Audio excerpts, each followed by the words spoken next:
Ladies and gentlemen, there have been non-stop meetings today by the India allies to decide on seat sharing. Now, we don't have any numbers so far, nor a seat sharing formula. But rest assured, when it comes to states like Punjab and West Bengal, things won't be easy, not at all.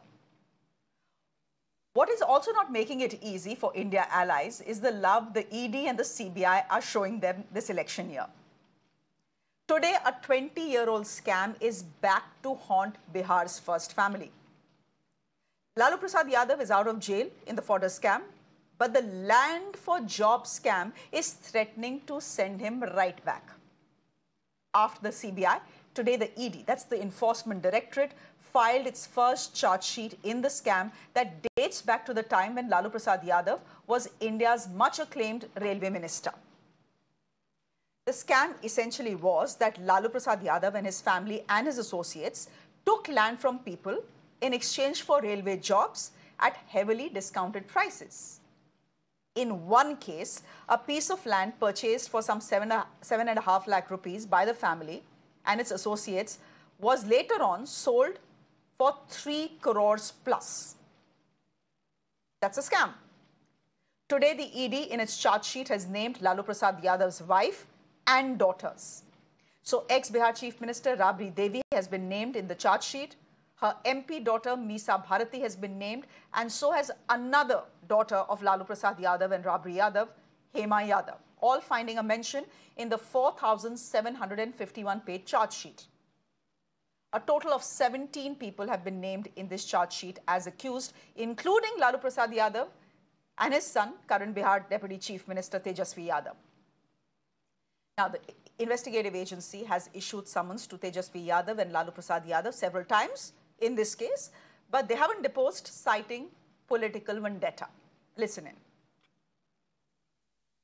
ये बात ये chargesheet ED की तो है ही नहीं। ये chargesheet तैयार हुई है बीजेपी के दफ्तर में और बीजेपी के दो टॉप लीडरशिप ने तैयार करवाई है। 2008 का केस है, 16 साल पुराना, जिसमें मंत्रालय कंप्लेनेंट भी नहीं है। मंत्रालय के नजर में ये घोटाला नहीं है। आज भी चार्जशीट में मंत्रालय और मंत्रालय के अधिकारियों का नाम नहीं है, घर की महिलाओं का नाम आपने दिया, जिनका कोई कार्य संचालन से मतलब नहीं था, रेलवे मिनिस्ट्री को चलाने से कोई मतलब नहीं था, हेडलाइन मैनेजमेंट के लिए आप कर रहे हैं। और हम जान रहे हैं समन पे समन अभी आप भेजिएगा, सप्लीमेंट्री चार्जशीट आप दाखिल करने की कोशिश करेंगे, जिनके नाम छूट गए उनको डालने की कोशिश करिएगा। तो जाहिर तौर पर आपकी ये वेंडेटा पॉलिटिक्स का अवसान होने जा रहा है। देखिए, ये पूरा की पूरा तरह से यादव परिवार भ्रष्टाचार में मुलव्विस है और ये मामला बहुत सालों से चल रहा है। जब चारा घोटाले की बात थी तो यूपी सरकार के द्वारा हमने देखा उस दौरान में इनकी बाकायदा ना सिर्फ चार्जशीट हुई बल्कि जेल में गए। तो जब मुख्यमंत्री थे तब चारा घोटाला किया, जब रेलवे मंत्री गए तो फिर वहाँ पे लैंड फॉर जॉब्स का उन्होंने स्कैम और घोटाला शुरू किया। तो ये पार्टी पूरी तरह से लिप्त है परिवारवाद में और भ्रष्टाचार में, और पूरा की पूरा परिवार इसी काम में लगा हुआ है। और अपना आखिरी नाम को इस्तेमाल करके, यादव नाम का इस्तेमाल कर करके वो हमेशा वोट लेते हैं और नोट भरते हैं अपने घर का, अपने परिवार का।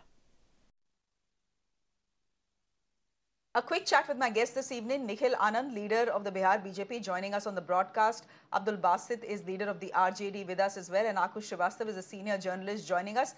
Gentlemen, thank you very much. This is going to be a very, very quick chat. Nikhil Anand, as leader of Bihar's BJP, I am putting the first question to you. You've heard what the RJD is saying. The RJD is saying election का साल है, ये chargesheet जो है ED की chargesheet नहीं है, ये पूरी जो चार्जशीट है इसको ड्राफ्ट किया गया है बीजेपी के दफ्तर में, और इलेक्शन के साल में तो ये सब होगा. We are prepared for it.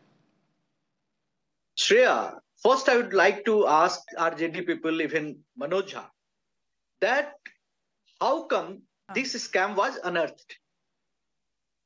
Now the RJD is having an alliance with JDU, and the then JDU state president and the then JDU National General Secretaries Shivanand Tiwari and Lalan Singh both held a press conference in 2009, and they presented all the documentary evidence in this case, in this particular land for job case.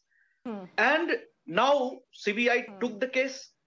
The investigation and the other thing process of investigation is going on within the purview of the court.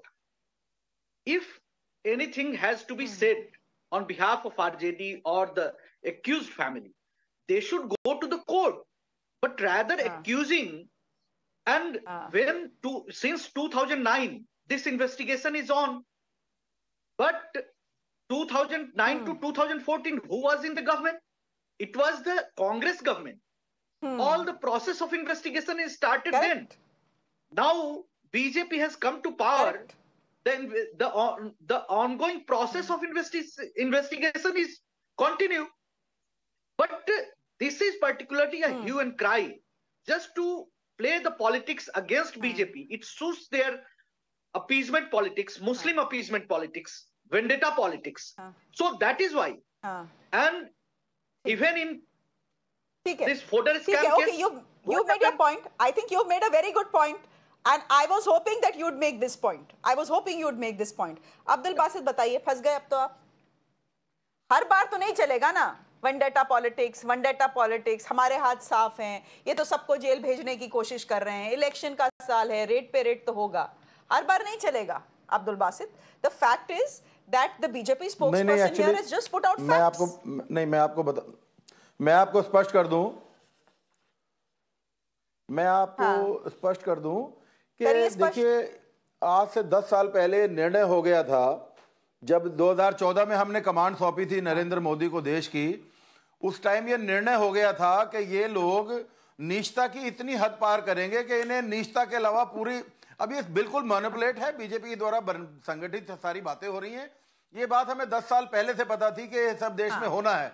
हम भी उसके लिए पूरी तरीके से कमर कसे हुए हैं. माननीय न्यायालय पे हमें पूरा यकीन है. जितनी भी बकवास, जितनी भी फेक न्यूज ये फैला लें, जितनी भी चार्जशीट बना लें, सप्लीमेंट्री दे दें, देखिए जो सच्चाई है उसका एक दिन सच्चाई का बोलबाला. हमें 10 साल पहले पता है कि सरकार नीच सरकार आ गई है, नीचता का हद क्रॉस करेंगे. अब ये नीचता का बॉटम छू चुके हैं.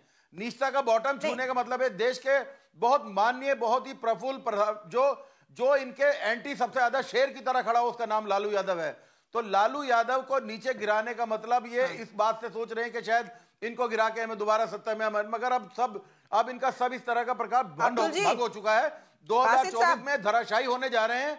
हम बदले की राजनीति नहीं, मगर हमें देश के कानून पर पूरे यकीन है कि देश का कानून एक दिन बिल्कुल सही सलामत चलेगा और इनके ऊपर वो चार्जशीट लगेगी कि छुपने की जगह नहीं मिलेगी. ये देश से सारे भागने वाले हैं गुजराती, और पूरे देश को 2 धड़ों में बांट दिया.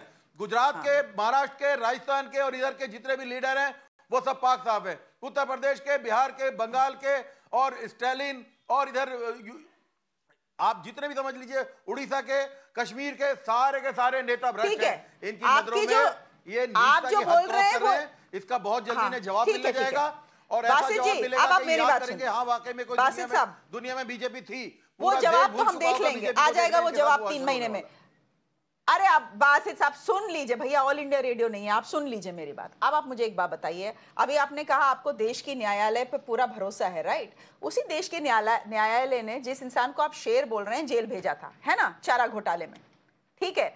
तो गंगा की तरह पाक साफ तो है नहीं आपके लीडर, सबसे पहली बात. दूसरी बात, निखिल आनंद ने एक बड़ी फैक्चुअल बात बोली है. देखिए, मैं ईडी के लिए बैटिंग नहीं कर रही हूं. ईडी का अपना ट्रैक रिकॉर्ड काफी खराब है as far as convictions are concerned, और उनकी जो तलवार है, ईडी की तलवार चलती वैसे सिर्फ ऑपोजिशन के नेताओं पे है. ये भी बात आपकी सही है. लेकिन आप इस पर्टिकुलर केस में देखिए, इस पर्टिकुलर केस में इन्वेस्टिगेशंस अगेंस्ट लालू प्रसाद यादव कब शुरू हुए थे?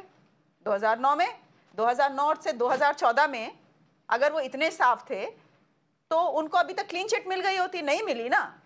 तो आप ही के अपने एलाइज ने, जो आपके एलाइज हैं, उनके खिलाफ इन्वेस्टिगेशंस किया है. अभी भी आपके साथ जो एलाय बैठे हुए हैं, जेडीयू, उन्होंने बाकायदा प्रेस कॉन्फ्रेंस करके लालू प्रसाद यादव और उनके परिवार के खिलाफ प्रूफ दिया है मीडिया को. अब आप मुझे बताइए, कोई आपकी बात क्यों मानेगा? ये बार बार जो आप लोग बोलते रहते हैं ना कि ईडी सीबीआई सिर्फ हमारे पीछे पड़ गई है, इलेक्शन का साला, हर बार नहीं चलेगा. एटलीस्ट बिहार और लालू प्रसाद यादव के केस में नहीं चलेगा. अब्दुल बासित जी.